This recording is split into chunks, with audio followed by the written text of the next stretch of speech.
It is true there are 12 of us. This is what I was told when I became a wisdom keeper, that there are 12 of us living on this planet right now, and we have all been taught lessons from the other side, the same lessons. And we all have very special or significant duties to our planet.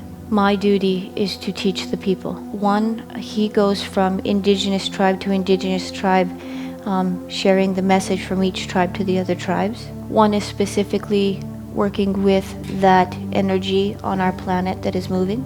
But the 12 of us live all over the world. One in Africa, one in the States, we are all over. And we all have our own specific job. But out of respect, I will not name them. If they want to be in the public, then that is their right. And we talk on the telephone or meet in meetings, or we use what is called our window. And I call it my picture show, but a screen will open and we talk back and forth. And it's very interesting because we will experience what the other person is experiencing. We use crop circles to know exactly when something is going to happen. We literally use them as a map for times and dates and what degree on a map or what degree on planet Earth something is going to arrive. So we use crop circles a lot to tell us where to go. And for instance, these spirals that we've been seeing in the sky all over the world now have been seen all over the world. There are crop circles that tell us when they're going to be, what date they're going to be on, and where exactly they will go. We read these, we go to that place and wait, and then it happens. So we use them as maps. We have also been told by the indigenous elders, before the great shift, we would know that our star brothers and sisters are real. Many people think that the star beings or aliens are just something in film or story. But very simply, they are as real as you and I. I am not a crazy person. I am very normal, average, just like you, but I have seen them. I have talked with them. They are real. They have existed throughout human history. Every indigenous culture on this planet has a knowing of the star beings. They have a written history of them. They have been here always, but they have hid themselves because we are afraid of them. This is not a story or make-believe. They are real, and now they are being seen by thousands of people.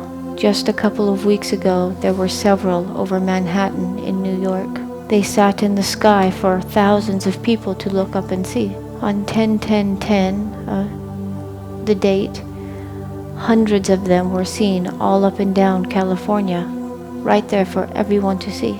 On television, the ex-government official of Canada stood up and made an announcement live to all of the people that they had been interacting and knowing the Star Brothers and Sisters for a very long time now. Great Britain has disclosed all of their information about the brothers and sisters from the stars to its people. India is preparing to have a public live speaking to its people about their information of working with extraterrestrials. Last month, China had to shut down their airports due to the traffic of discs in the sky. 2 weeks ago, New York had to shut down its airport due to large ships in the sky. NASA is letting go of their filmed tapes that was taped from the space shuttle of watching the discs come over our planet to where the thunder and lightning storms were happening. And this year, NASA released also that we in the United States sent a very large message out into the universe with the coding of our DNA, the structure of planet Earth, how our body is structured. They sent this message out, and we received an answer back with their DNA, the structure of their planet, how their body is in relation. Not only were we answered, but the very large answer came in a crop circle in front of the very tower that sent the message out. This is not a story, it is real. This is not make-believe, it is reality. Crop circles are very, very real. We, the wisdom keepers, look at crop circles that tell us in the shape of the moon what day and time the next spiral is coming. So there are different ways that we can be in the heart and live from the heart. One is to be in that good open heart space. And there are some things that we can physically do as well. We have taken and used crystals for a very long time, and now it is time to give back. Crystals are very, very powerful. Crystals have the ability to hold and retain vast amounts of energy and knowledge. Do you know the smallest crystal can run the largest computer in the world? And this is why when the Atlanteans started to lose their homeland and they left and went to different parts of the world, the one thing they took with them were their sacred crystals. They took with them very, very sacred crystals full of knowledge, love, and light, and the 13 crystal skulls. And now these crystal skulls are all over the planet, and they are coming back together. It is a very big and very important prophecy that before the world changes and goes through the great shift, these 13 crystal skulls will be brought together. And now they are coming together, but not all 13, but they are slowly coming together. And it is said when the 13th one is put together, that all of their knowledge and all of their love will be brought to planet Earth. They are real, I have seen them, and they are not made by human hands.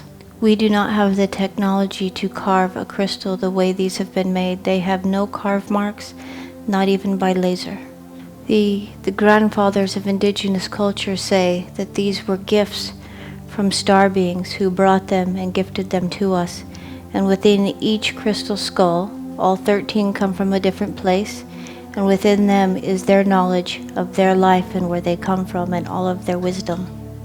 Crystals are the most powerful thing we have on planet Earth. As well as the 13 crystal skulls, they also took with them very powerful crystals about this big. And now they have been given to me to keep in my care. And now, in the last year, they are being asked to be put back into very sacred points and places of Mother Earth. They go into intersecting ley lines, and ley lines are very strong, very powerful energy lines that very much are real and inside the planet. Ley lines are real. It is energy within Mother Earth, much like the veins in our body. These crystals carry such a huge love vibration and the knowledge and wisdom from ancient times. And now they are being put into the earth, into the ley lines, so that that energy disperses out into the world. And now, for the first time since the time of Atlanteans, these crystals are being placed back into the ley lines of Mother. The first one that was asked to be placed was placed in Santa Fe, New Mexico of the USA. It was placed in ancient Native American sacred holy lands. The second was to be placed within the redwoods of California. These redwoods are not just trees, but are called the Grand Elders. And it was placed deep within, inside of a tree that was hollowed out, and it went deep within, inside the tree. Third, I was sent to the Hawaiian Islands, where the kahunas met me and took me to sacred land. And there the crystal was placed on the island Maui to gift back the Lumerians their crystal. And then I was called to go to the north, and I brought with me the sacred crystal which was placed inside the earth of Sweden. And after this journey is over, I go to New Zealand with a beautiful sacred crystal, and there the Wataha people, the ancient Lumerians, will meet me, and we will go to the sacred lands, and their land will be blessed with their sacred crystal. As these crystals go into the earth, they link with one another inside the ley lines, and their love and their knowledge go out into Mother Earth and up through our feet into our body. Many, many beautiful prophecies are coming true.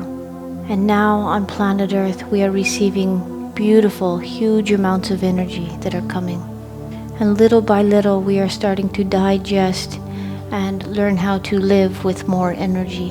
One of the most powerful things we can do, and I've began and already started to teach this, is to give your healing prayers and your love to Mother Earth inside the crystal, and then put it in wild or natural waters.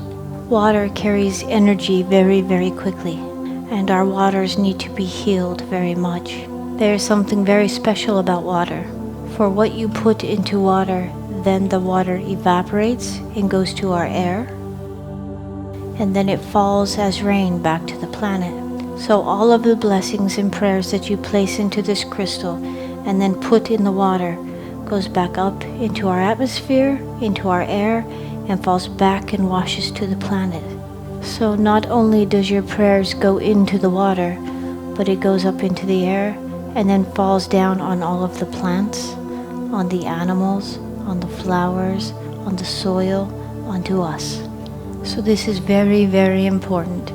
When you pray to your crystals, do it with all of your heart's intention, because it makes a huge difference on our planet. It is something that each and every one of us as individuals can do, and it is so powerful. This is how you, as a single individual, can literally change your world. So those of us with crystals, let us be aware that we can do this, and let's go outside and do it. Our animals here on this planet have a soul, and animals are always speaking to us. It is only us that has shut the door on speaking or listening to them. They do not speak with words, they speak through emotion and feeling. Animals feel everything, and if you listen to them, you will feel how they are feeling. When you are in a big, wonderful, loving state and you are open and you are loving, it is amazing how often animals will come right up to you. Because they feel your kindness and your love, they are no longer afraid. Anyone that knows me loves to go for a walk with me because the animals are always coming. In California, when we did the redwoods crystal ceremony, we had to walk through the forest. And very soon a whole herd of elk came and surrounded me. And all the other people were like, oh my goodness, oh my goodness. In Arizona, before I came on this trip, we sat outside and prepared to talk, and wild bobcats came running and sat with us. The animals love us. If you open your heart, they do not fear you. They wish to interact. Animals have been my best friends since I was very, very small. When I lived in the forest alone since about 8 years old till about 12 years old, animals are who took care of me. A little fox used to come and bring me food, and my best friend was a great horned owl. When I would run away from home after something bad would happen, I would run to the wilderness, and he would always be up ahead, flying with me. And he would always bring me mice to eat. And so I would pretend to eat it. And then sneak it under the log. And one day I was at home and I went out to be with the horses, and I heard a big whoosh noise. And I turned around and he flew right into my chest. And I held him and I felt his last 2 heartbeats. And he died there in my chest. And when I went to remove him, his talon was stuck in my heart. And so I carry him around with me always. Animals love us very much. All we have to do is open our hearts to them. There are some very, very special animals living on our planet. There are 3 animals that live on our planet that hold more love and light energy than any human being. Dolphins, whales, and elephants. They are so wise and so beautiful and so full of love. It is true, their energy is higher than humanity's, and they are keeping a high vibration on our planet. And when they die, that energy dies. That is why it is so tragic when the whales die, or when an elephant is killed. They are so sacred.